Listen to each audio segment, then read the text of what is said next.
बिरहिन बना के गईला विदेशवा।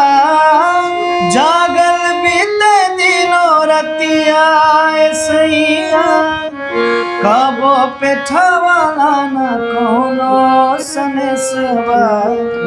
जब याद तोहर आवे नैनाई नीर बहावे, जल्दी से आ जा बलमुआ बड़ी याद सतावे।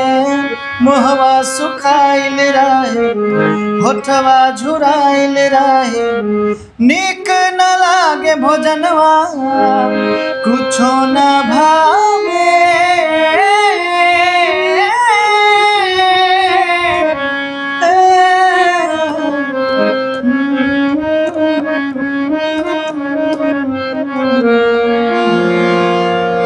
सैया सवतिया भाई सारिया, उठे लपीरा पिया दिल के भितरिया।